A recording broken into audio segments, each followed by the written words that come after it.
Good afternoon.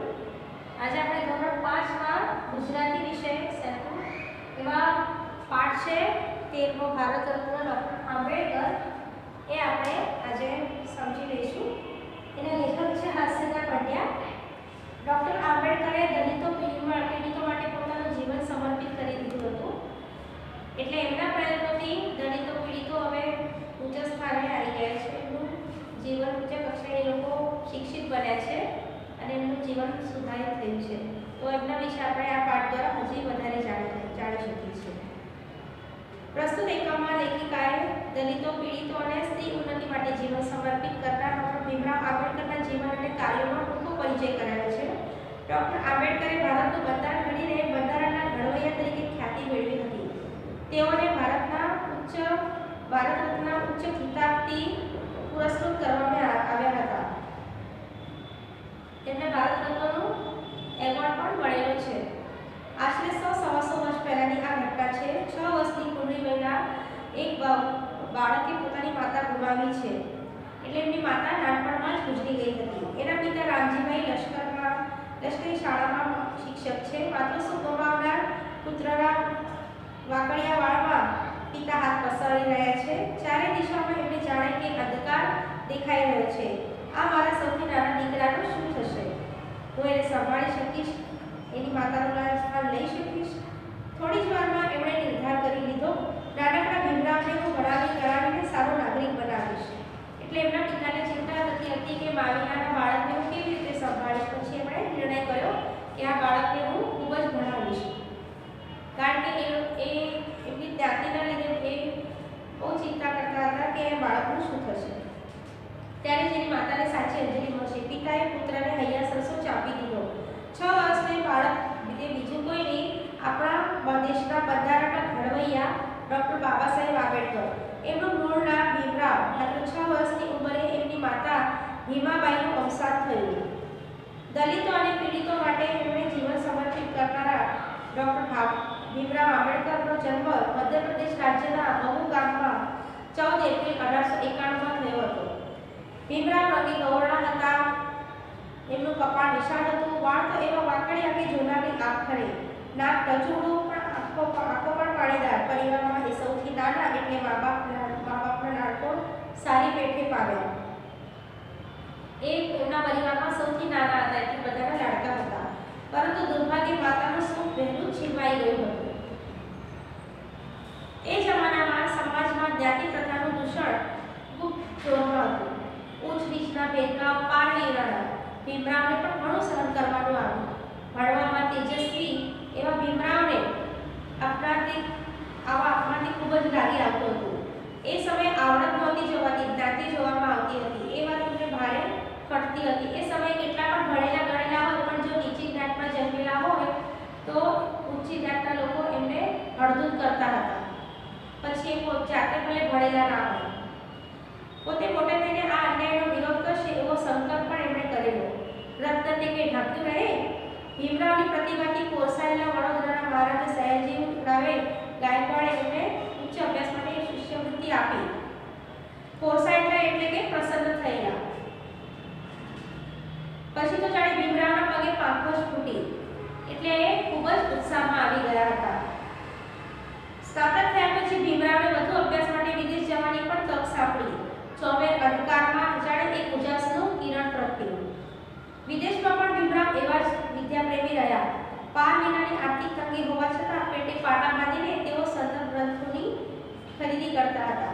પેટે પાટા બાંધીને એનો મતલબ છે કે ખૂબ જ દુઃખ વેઠીને પણ એ સંદર્ભ ગ્રંથો વાંચતા હતા, એટલે એમને જ્યાં પણ વાંચવાનું મળે એ વાંચી લેતા હતા। એમનામાં જ્ઞાન પીપાસા એટલે કે જ્ઞાન મેળવવું એ જ એમનો ધ્યેય હતો। ભીમરાવ અને ડૉક્ટર ભીમરાવ આંબેડકર બન્યા।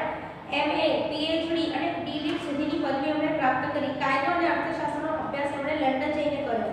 ડૉક્ટર આંબેડકરની પુસ્તક કૃતિ વિશે તો જાણીને આપણને આનંદ સાથે નવાઈ પણ થશે। સમયનું મૂલ્ય તેઓ સમજતા હતા, એટલે જ એમનો ફુરસદનો સમય વાંચનમાં જ વ્યતીત થતો હતો। ફુરસદનો સમય એટલે જે વધારાનો સમય હોય એ અનુકૂળતા થાય કે તરત જ તેઓ પુસ્તકોની દુકાને પહોંચી જતા। આશરે 2000 જેટલા દુર્લભ ગ્રંથોનો એમણે અભ્યાસ કર્યો હતો, સંગ્રહ કર્યો હતો। પેટની ભૂખ પેટીને પુસ્તક વ્યક્તિ મહાન કાયદાશાસ્ત્રી ન બને તો જ નવાય. ડૉક્ટર બાબા સાહેબ એ તો એવા પુસ્તક પ્રેમી કે દુર્લભ પુસ્તક મેળવવા વહેલી સવારે માઇલો લગી ચાલીને વાંચનાએ જાય. દુર્લભ એટલે કે જે સહેલાઈથી ના મળે એવા પુસ્તકો મેળવવા માટે એ મળતા નહોતા, એટલે લાઇબ્રેરી માઇલો સુધી ચાલીને જતા હતા અને ત્યાં જઈને વાંચતા હતા. મોડે સુધી વાંચેલા લાઈનમાં બેસીને વાંચ્યા કરે, ત્યાંથી પાછા આવીને પાછું વાંચવાનું. છે ને નવાઈ ઘણીવાર. એટલે ત્યાં લાઇબ્રેરીમાં તો વાંચતા જ હતા, પાછા આવીને પણ એ થાકતા નહોતા, તરત પાછા વાંચવા માટે બેસી જતા હતા. આ સંઘર્ષો વેઠીને આટલું ઊંચા દરજ્જાનું શિક્ષણ મેળવ્યા પછી ડૉક્ટર ભીમરાવને નોકરી તો મળી, પરંતુ એ વખતના આપણા સામાજિક દૂષણ અસ્પૃશ્યતાનો પણ કડવો અનુભવ થયો હતો. તે એટલે સુધી કે એમની જ ઓફિસનો પટાવાળો પણ એમની સાથે ગેરવર્તાવ કરતો હતો. ડૉક્ટર આંબેડકરને થતું કે પોતે ભણી ગણીને સારી જગ્યાએ નોકરી કરે છે, છતાં જો આ રીતે અપમાનિત થવું પડતું હોય તો પછી મારા અભણ અને આર્થિક રીતે નબળા જ્ઞાતિવર્ગોની તો વાત જ શી કરવી.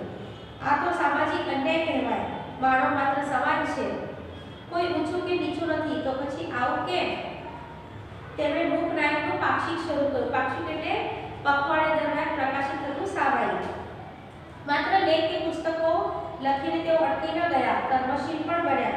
20 જુલાઈ 1924ના રોજ તેમણે બહિષ્કૃત હિતકારિણી સભા નામની સંસ્થાની સ્થાપના કરી. આ સંસ્થા દ્વારા સામાજિક ઉત્થાનની અનેક પ્રવૃત્તિઓ થવા લાગી. છાત્રાલયો, વાંચનાલયો, શૈક્ષણિક વર્ગો અને સ્વાધ્યાય મંડળો પણ ખોલવામાં આવ્યા. સાથે સાથે પ્રજાની આર્થિક સ્થિતિ સુધારવાના આશયથી ઔદ્યોગિક અને કૃષિ વિષયક શાળાઓ આ સંસ્થા ચલાવવા લાગી. શિક્ષણ વગર સામાજિક ઉત્કર્ષ શક્ય નથી, એ સત્યને ડૉક્ટર આંબેડકર સમજી ગયા હતા.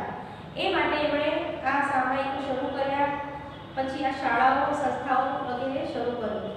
સામાજિક કેટલીક જ્ઞાતિઓની જેમાં સ્ત્રીઓની સ્થિતિ પણ દયનીય હતી. ડૉક્ટર બાબા સાહેબનું હૃદય આ જોઈને પીગળી હતું. સ્ત્રીઓના માટે સમાજના કાયદા એટલા તો નિર્મમ હતા અને આખું હતા કે ન પૂછો વાત. ડૉક્ટર બાબા સાહેબ આંબેડકરે સ્ત્રીઓને પણ શિક્ષણ પ્રત્યે અભિમુખ કરી બાળ લગ્નનો વિરોધ કર્યો, વિધવા વિવાહનું સમર્થન કર્યું. સ્ત્રીને પણ એનો વારસામાં મળવો જ જોઈએ એવો આગ્રહ શેરના પણ અલબત્ત બાબા સાહેબ જ હતા. બાબા સાહેબનું એક સૂત્ર ગાંઠે બાંધવા જેવું છે: શિક્ષિત બનો અને સંઘર્ષ કરો, સંગઠિત બનો. તેઓ સ્ત્રીઓ સમાજનું આગળ આભૂષણ દેખાવતા હતા. આભૂષણ એટલે ઘરેણાં. સ્વતંત્ર ભારતમાં કાયદા મુજબ બનેલા બાબા સાહેબે ભારતીય સંવિધાનમાં પણ લિંગભેદ નષ્ટ કરીને નારીને ગૌરવનું સ્થાન અપાવ્યું. એટલે સંવિધાનમાં પણ એમણે સ્ત્રી માટે ઉચ્ચ સ્થાન અપાવ્યું. સ્ત્રીને શિક્ષણ મેળવવાનો, સત્તા સ્થાને પહોંચવાનો, વિવાહ વિચ્છેદનો, પિતાની મિલકતમાં ભાગ મેળવવાનો અને પુનર્લગ્નનો પણ અધિકાર અપાવ્યો. એટલે સ્ત્રીઓના ઉત્થાન માટે એમણે બહુ બધા કાર્ય કર્યા છે. કાયદાઓની સાથે સાથે બાબા સાહેબ સ્ત્રી શિક્ષણને ઉત્તેજન મળે એવી શુભ નિષ્ઠાથી પ્રેરાઈને વિદ્યાર્થીઓને ફીમાં છૂટ અપાવી, છાત્રાલય બાંધવા માટે વિનામૂલ્યે જગ્યા અપાવી, નિધિ એકત્ર કરી ભોજનની વ્યવસ્થા પણ કરાવી. નિધિ એટલે કે ફાળો. એટલું જ નહીં, સ્ત્રીઓને મતદાન કરવાનો પણ અધિકાર મળે એ માટે આગ્રહ સેવના પણ બાબા સાહેબ જ હતા. ડૉક્ટર બાબા સાહેબ પ્રખર દેશભક્ત પણ હતા. આઝાદીના જંગમાં પણ એમની મહત્વની ભૂમિકા હતી. મહાત્મા ગાંધી સાથે પણ એમણે કાર્ય કરેલું. એમની સાથે વખતો વખત મતભેદો પડવા છતાં બાપુ પ્રત્યે ડૉક્ટર બાબા સાહેબને સંપૂર્ણ આદર હતો. ડૉક્ટર બાબા સાહેબ કેવળ રાજકીય આઝાદી નહોતા ઈચ્છતા.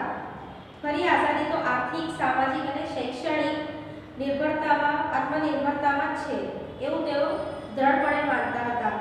એટલે જો બધા વ્યક્તિઓ આર્થિક અને સામાજિક અને શૈક્ષણિક આત્મનિર્ભર બને તો જ એ સમાજમાં ઊંચું સ્થાન એમને મળે એવું એમનું માનવું હતું.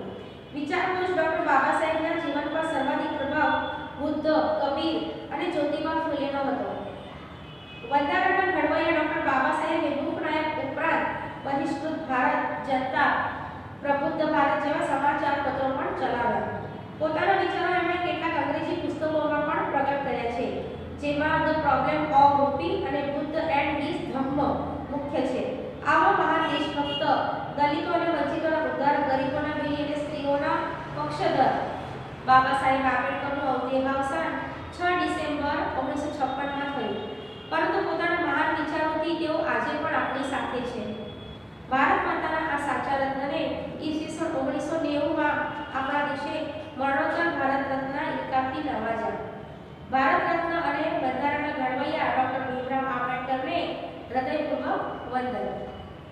આ પણ તમારે વાંચવાનો છે અને સમજી લેવાનો છે. હું તમને જે શબ્દ સમજૂતી અને રૂઢિપ્રયોગો મોકલું છું એ તમારે નોટમાં લખવાના છે. અને ત્યાર પછી આપણે એમાં થોડું વ્યાકરણ છે, ભાષા સજ્જતા, એ આપણે આવતા લેક્ચરમાં સમજી લઈશું. અને ત્યાર પછી સ્વાધ્યાય જે છે એ હું તમને સવાલ જવાબ સમજાવીશ અને પછી મોકલીશ, તમારે લખવાનું છે.